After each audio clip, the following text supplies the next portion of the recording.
ये मुल्क पाकिस्तान का वो पहला एमपीए है जो 3 मरले के छोटे से घर में, जो कि किराए का, इनका अपना जाती भी नहीं है, इनके घर का जो पाइप है वो भी टूटा हुआ है। लोगों के इज्तिमाई मामलात और उनके जितने भी सॉल्यूशंस हैं मस्जिद में बैठकर निकाले जाते हैं। इन्होंने खराब सड़क जो बनी उसकी दोबारा कारपेटिंग का हुक्म दिया, ठेकेदार की सरजनिश की। इसके साथ साथ वो तमाम गलियां जिनमें सोलिंग पड़ चुकी थी, ईंटें पड़ चुकी थी, लेकिन जब पता चला कि ईंटें 2 नंबर है या जो चनाई का मसाला है वो भी खराब है, तो उन तमाम की तमाम गलियों को इन्होंने दोबारा तामीर करने का हुक्म दिया। अस्सलाम वालेकुम नाज़रीन, आपका मेज़बान यासिर शामी आपकी खिदमत में हाजिर हैं और आप देख रहे हैं डेली पाकिस्तान। ये हैं मुहद्दिया आज़म तारिक साहब जो कि एमपीए हैं झंग से। इस वक्त मैं सरगोदा रोड पर मौजूद हूँ जो कि झंग की एक मसरूफ सड़क है। 20 दिन पहले ये सड़क बनाई गई, इस पे असफॉल्ट डाला गया जिसमें ठेकेदार ने नाकिस मटीरियल इस्तेमाल किया। मुतल्लिका जो महकमे थे उन्होंने भी सही तरीके से इसकी निगरानी नहीं की। 20 दिन के बाद सड़क अपने असल मुकाम से हटने लग गई, पिचकने लग गई। एमपीए साहब को इस बात का इल्म हुआ, इन्होंने फौरी तौर पर मुतल्लिका ठेकेदार और मुतल्लिका हुकाम की सरजनश की और ऑर्डर दिया कि फौरी तौर पर इस सड़क को तोड़ा जाए और दोबारा से बनाया जाए, दोबारा से फॉल्ट डाली जाए। आज वो दिन आ गया है जब आप देख सकते हैं कि भारी मशीनरी यहाँ पर मौजूद है, इस सड़क को दोबारा से बनाया जा रहा है। मुल्क की तारीख में आम तौर पर हमने ये देखा है कि एमपीज एमएनएज जब भी कोई सड़क बनती है तो अपना कमीशन रखते हैं 10 से 15%। ये 1.5 किलोमीटर तवील सड़क थी जिस पर 22 करोड़ रुपए के फंड हुकूमत पाकिस्तान की तरफ से रखे गए थे, लेकिन ये जो शख्सियत मेरे साथ मौजूद है इन्होंने अपने ऊपर 1 रुपया या 1 पैसा लेना भी हराम समझा, 1 रुपए का किक बैक भी नहीं लिया। यही वजह है कि इन्होंने धड़ल्ले से बड़े बेलोस होकर उस ठेकेदार की और मुतल्लिका हुकाम की सरजनश की और उनको ये हुक्म जारी किया कि दोबारा से सड़क बनाए। और आज इस सड़क को दोबारा से बनाया जा रहा है। असफाल्ट के लिए बड़ी मशीनरी भी यहाँ पर पहुंच चुकी है। अगर इस तरह के एमएनएस, इस तरह के एमपीएस पाकिस्तान की तारीख में आएंगे तो पाकिस्तान का इंफ्रास्ट्रक्चर, पाकिस्तान की डेवलपमेंट, पाकिस्तान की रोड्स, इवन आपकी जो पब्लिक हेल्थ के डिपार्टमेंट हैं वो भी बड़े अच्छे तरीके से काम करेंगे। सर, ये तकरीबन 22 करोड़ रुपए का प्रोजेक्ट था। अगर आप कमीशन भी लेना चाहते तो 3-4 करोड़ रुपए बनती थी। आपने कमीशन को भी लात मारी, जब सड़क गलत बनी तो आपने मुतल्लिका ठेकेदार की भी सरजनश की। इसकी वजह क्या है? यहाँ से लोगों ने गुजरना है और ये लोगों के पैसे से बनने वाली सड़क है। अगर तो ये महकमे के किसी अफसर ने या ठेकेदार ने अपने बाप दादा के पैसे लाए हुए हैं तो कोई मसला नहीं है, वो अपनी मर्जी से खैराती काम करे और उसके बाद अपने पैसे लेके चला जाए। लेकिन अगर मेरे झंग के लोगों के पैसे हैं, गरीब अवाम के पैसे हैं, आप तो 22 करोड़ रुपए की सड़क की बात करते हैं, यहाँ से कोई माइकल लाल 22 रुपए भी ले जाए तो हम ऐसी तैसी ना फेर दें। कोई बंदा यहाँ से 1 रुपए की करप्शन कर जाए मेरी टीम में, वो मेरी टीम का हिस्सा नहीं रह सकता। और कोई ठेकेदार यहाँ पे 1 रुपए की करप्शन करे उसके बाद दोबारा न सिर्फ ये कि वो उस काम को मुकम्मल करेगा, बेशक वो अरब रुपए का काम क्यों ना हो, और कोई महकमे का बंदा मुझसे, मेरे काम से या मेरे ठेकेदार से कोई करप्शन करे, कोई परसेंटेज मांगे, उसको भी अल्लाह की मेहरबानी से हम रहने नहीं देते।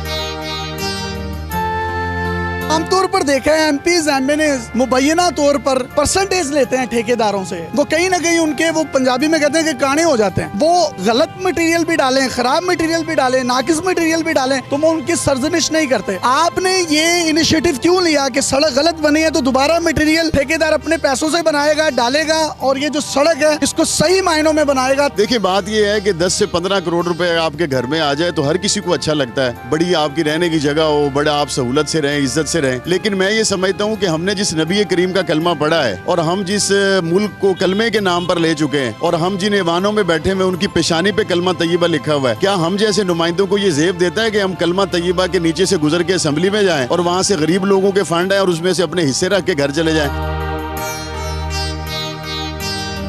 इस समेत और कितनी सड़कें हैं जहां पर ठेकेदारों ने गलत काम किए और आपने उनकी सरजनिश की और दोबारा तामीर करने का हुक्म दिया? इससे पहले हमारे इलाकों में सिद्दीकाबाद के इलाके में एक सोलंग पे काम हो रहा था, वहाँ पे नाकिस ईंट इस्तेमाल हो रही थी, वो मैंने फौरी उठवाई। इसी तरीके से हरमलपुर के इलाके में एक जगह पे नाकिस काम हो रहा था, वो जाके मैंने खत्म करवाया। ये रोड हमारी बड़ी स्कीम्स में पहला है जिसपे रकम जो है वो ठेकेदार की लग चुकी हुई थी, अभी उसको बिल क्लियर नहीं हुए थे कि हमने वो सारी ट्रालियों में लोड करके उठवा दी कि नहीं मेयारी काम करना है। अब तो हमारे अल्लाह खैर करे कोई बंदा ठेकेदार भी आता है तो वो इस्तिखारा करके आता है कि पता नहीं मेरे साथ वहाँ क्या होगा।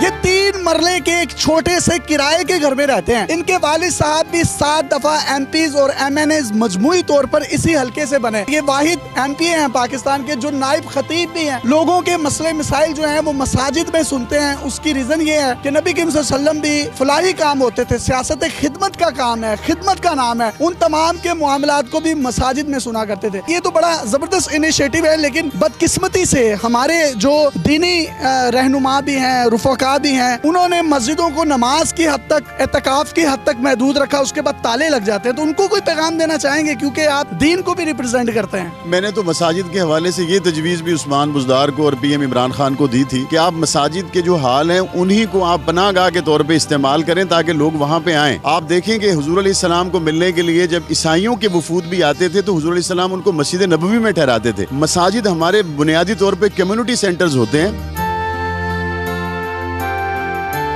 इनके घर की तरफ चलते हैं और आपको इनका घर भी दिखाते हैं। और इस एमपी का घर देखकर आप शायद हैरत के समंदर में मुब्तला हो जाएंगे कि इतना जबरदस्त लाइफस्टाइल है इसका। सर आइए,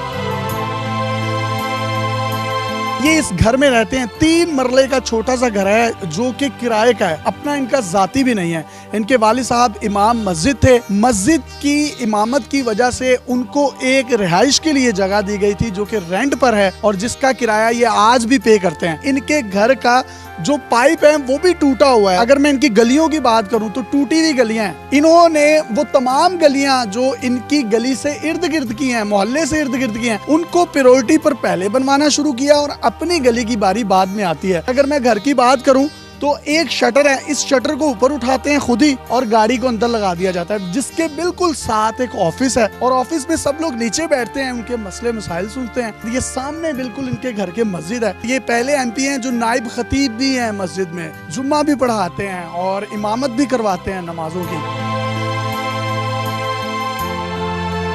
मैंने अपनी जिंदगी में कम से कम ऐसा एमपीए या मैंने नहीं देखा जिसके घर का पाइप भी टूटा हो और पानी की लीकेज हो रही हो वहाँ से। पैसे कहीं छुपा के रखे हुए हैं या तर्ज जिंदगी है ही है? आपने पहली मरतबा ऐसा एमपीए देखा है। मैंने अपने से पहले एक एमपीए भी ऐसा देखा हुआ है। उस एमएनए और एमपीए का नाम मौलाना आजम तारिक है जो मेरे वालिद साहब थे। उन्होंने न सिर्फ ये कि जेल में बैठ के इंतखाब जीत लिया बल्कि यहाँ हजारों लोग अपने मसाइल लेके आते थे। मैंने ये सब कुछ उनसे सीखा। ऊपर वाला घर भी आपका देख रहा हूँ जिसमें टीआर और गार्डर पड़े हुए हैं। बड़ा खस्ता हाल है। घर क्यों नहीं बनाया? वालिद साहब भी 7 दफा असम्बलियों में पहुंचे, आप खुद भी असम्बली में हैं। जितनी एक एमएनए या एमपीए की तनख्वाह होती है उससे अगर ऊपर वाला घर बनता होता, उससे अगर बड़े बड़े फार्म हाउस और हिरन और मोर और खूबसूरत एक जिंदगी का नक्शा कायम किया जा सकता होता तो मेरे वालिद साहब भी कर लेते, मैं भी कर लेता। मुझे तो उस तनख्वाह में ये सब कुछ बनता हुआ नजर नहीं आता। अगर किसी का बन जाता है तो वो मेरे साथ राब्ता जरूर करे ताकि मैं भी अपने लिए आसानियां पैदा कर। आपके अपने घर की और गली की जो सड़क है वो अभी तक खस्ता है, लेकिन इर्द गिर्द की आपने सड़कें सोलिंग करवा दी है। इसकी रीजन क्या है? सियासी नुमाइंदे का मतलब ये है कि आप उस कौम के खादिम होते हैं। खादिम अपना खूबसूरत गली मोहल्ला सब कुछ बना ले और बाकी लोग पीछे रह जाए। मैंने पहले काम शुरू करवाया मर्जीपुरा में, मुख्तलिफ इलाकों में, हरमलपुर में, लूले शाह में, हमने वहाँ काम शुरू करवाया। लेकिन मैंने मोहल्ले वालों को कहा पहले आपकी गलियां बनेगी, मैं आपको भी विजिट कराता हूँ, आखिर में मैं अपनी बनवाऊंगा अगर ग्रांट बच गई तो जी ग्रांट मिलेगी तो सबसे पहले इनकी अपनी गली बननी चाहिए थी, लेकिन इन्होंने ये फैसला किया कि अपनी गली नहीं बनेगी, सबसे पहले मेरे वोटर्स की गली बनेगी। इनके मोहल्लेदारों से हमने इन्वेस्टिगेशन की कि जब इनके वालिद साहब इस हल्के में सुई गैस सबसे पहली दफा लेकर आए, 2 साल तक इनके घर में सुई गैस नहीं थी। बारी 2 साल के बाद आई और 2 साल तक इनकी वालदा लकड़ियां जलाते रही। आपके वालिद साहब ने मस्जिद में सियासत की, 7 दफा उन्होंने यहाँ से इलेक्शन जीते, तो क्या करोड़ों रुपया उन्होंने लगाया या उनके पीछे कोई बड़े इन्वेस्टर्स थे? मिंबर और मेहराब की जिम्मेदारी भी अल्लाह ने हमें दी है। इन लोगों की सियासी जिम्मेदारी के लिए अल्लाह ताला ने हमें मौका दिया। हम यहाँ पे इलेक्शन पे करोड़ों रुपए लगाते नहीं है। मेरे 8 लाख रुपए लगे हैं मेरे इलेक्शन पे। इसलिए मैं ये समझता हूँ कि हमारे लोग हमसे जितनी मोहब्बत करते हैं हम ऐवान में पहुँच के फिर उनको भूलते भी नहीं।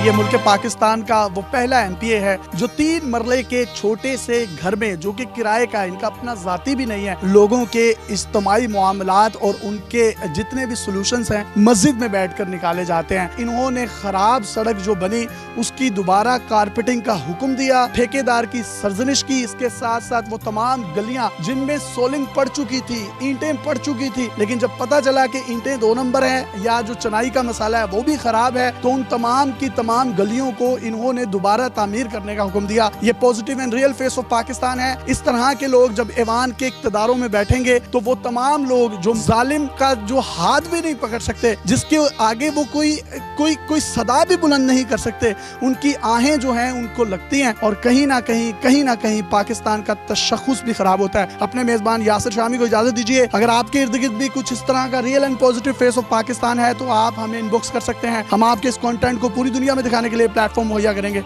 इजाज़त दीजिए। अल्लाह हाफ़िज़।